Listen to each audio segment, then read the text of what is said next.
எல்லோருக்கும் எனது பணிவான நமஸ்காரங்கள். ஓம் நமோ பகவதே வாசுதேவாய. ஓம் நமோ பகவதே வாசுதேவாய. ஓம் நமோ பகவதே வாசுதேவாய. ஜெய ஸ்ரீ கிருஷ்ண சைத்தன்ய பிரபு நித்யானந்த ஸ்ரீ அத்வைதா கதாதர சிவசாரி கௌர பக்தவந்த. ஹரே கிருஷ்ணா கிருஷ்ணா கிருஷ்ணா ஹரே ஹரே, ஹரே ராம ராம ராம ஹரே ஹரே. பகவத்கீதை உண்மை உருவில் அத்தியாயம் 9. அத்தியாயத்தின் தலைப்பு மிக ரகசியமான அறிவு. பதம் 3. மொழிபெயர்ப்பும் பொருளுரையும் வழங்கியவர் ஏசி பக்திவேதாந்த சுவாமி ஸ்ரீல பிரபுபாதா, அகில உலக கிருஷ்ணா பக்தி கழக ஸ்தாபக ஆச்சாரியார். மொழிபெயர்ப்பு.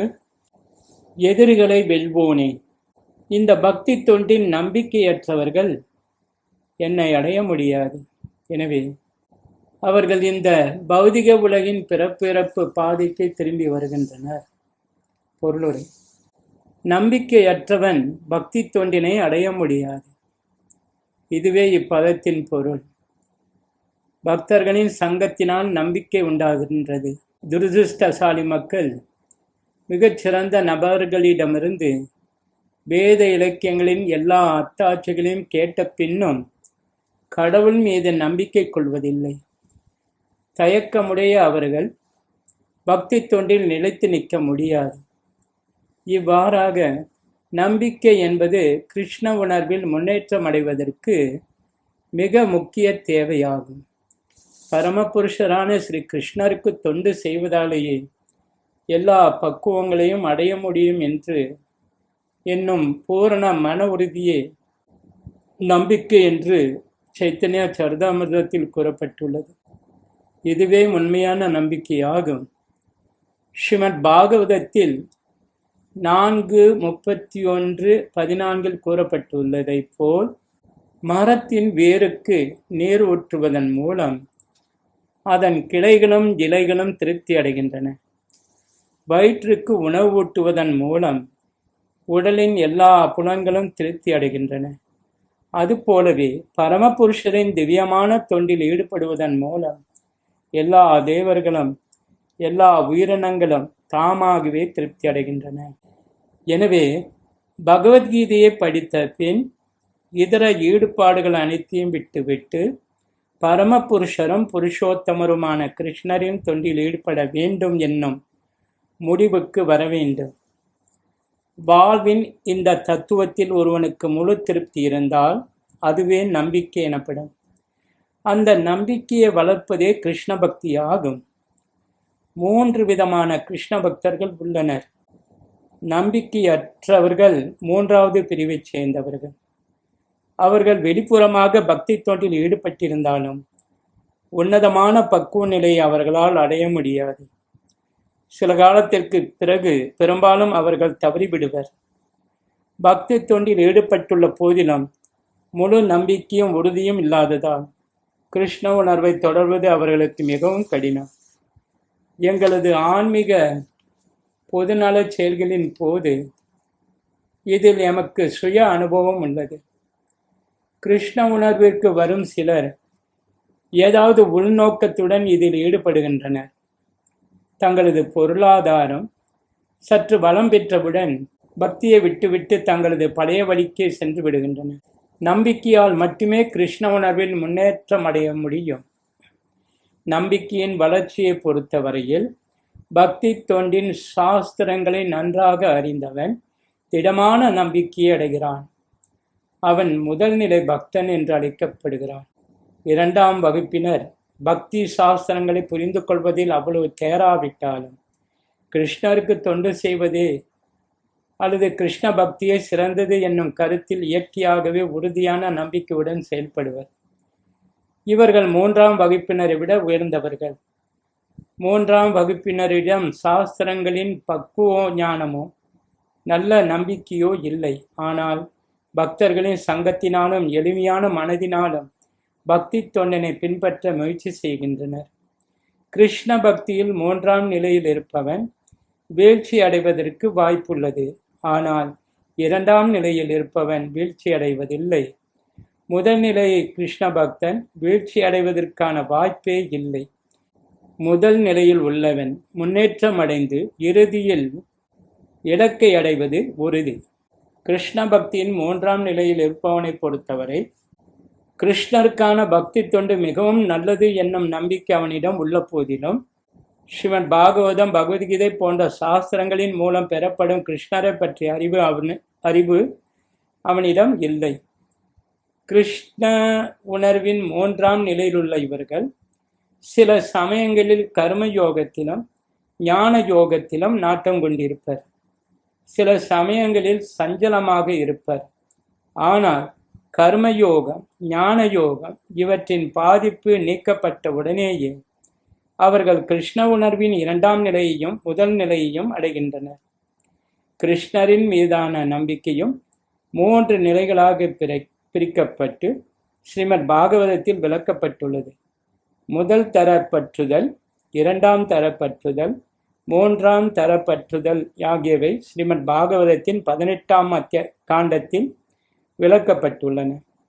கிருஷ்ணரை பற்றியும் பக்தி தொண்டின் மேன்மை பற்றியும் கேட்டறிந்த பின்னும் நம்பிக்கையின்றி இதனை வெற்று புகழ்ச்சியாக எண்ணுபவர்கள் பக்தி தொண்டில் ஈடுபட்டிருப்பது போல காணப்பட்டாலும் இப்பாதையினை மிகவும் கடினமாக உணர்கின்றனர்.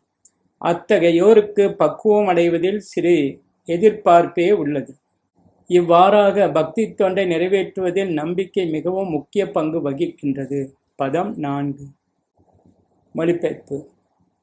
நான் எனது தோன்றாத உருவின் மூலம் இந்த அகிலம் முழுவதும் பரவியுள்ளேன். எல்லா ஜீவன்களும் என்னில் இருக்கின்றன. ஆனால் அவர்களில் நான் இல்லை. பொருளுரை. பரமபுருஷ பகவானை ஜடப்புலன்களை கொண்டு உணர முடியாது. பக்தி ரசாமிர்த சிந்துவில் 1-2-234 கூறப்பட்டுள்ளது. பகவான் ஸ்ரீ கிருஷ்ணரின் நாமம், புகழ், லீலை போன்றவற்றை ஜடப்புலன்களால் புரிந்து கொள்ள முடியாது. தகுந்த வழிகாட்டலின் கீழ் தூய பக்தி தொண்டில் ஈடுபட்டுள்ளவனுக்கு மட்டுமே அவர் வெளிப்படுகிறார். பிரம்ம சமிதியில் 5:38 கூறப்பட்டுள்ளது. பரமபுருஷ பகவானான கோவிந்தனின் மீது திவ்யமான அன்பினை வளர்த்தவர்கள் அவரை எப்போதும் தனக்குள்ளும் வெளியிலும் காண முடியும். இதனால் சாதாரண மக்களுக்கு அவர் தெரிவதில்லை. அவர் எங்கும் நிறைந்து எல்லாவற்றிலும் நுழைந்திருப்பவராயினும் ஜட புலன்களால் அவரை அறிய முடியாது என்று இங்கே கூறப்பட்டுள்ளது. அவ்யக்த மூர்த்தினா என்னும் சொல்லின் மூலம் இங்கே குறிப்பிடப்பட்டுள்ளது. ஆனால் உண்மை என்னவெனில் அவரை நாம் காண முடியாவிட்டாலும் எல்லாம் அவரையே சார்ந்துள்ளன. இந்த ஜட பிரபஞ்ச தோற்றம் முழுவதுமே அவரது உயர்ந்த ஆன்மீக சக்தியும் தாழ்ந்த ஜட சக்தியும் இணைந்த கலவையே என்பதை நாம் 7ஆம் அத்தியாயத்தில் விவாதித்தோம். சூரிய ஒளி அண்டமெங்கும் பரவி இருப்பது போல இறைவனின் சக்தியும் படைப்பு முழுவதும் பரவி உள்ளது. அனைத்தும் அவரது சக்தியால் தாங்கப்பட்டுள்ளன. இருப்பினும் அவர் எங்கும் பரவி இருப்பதால் தனது தனித்தன்மையை இழந்துவிட்டதாக முடிவு செய்யக்கூடாது.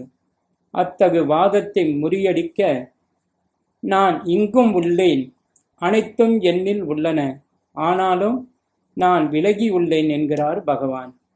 உதாரணமாக, மன்னன் தனது சக்தியின் தோற்றமான அரசாங்கத்தை ஆள்கிறான்.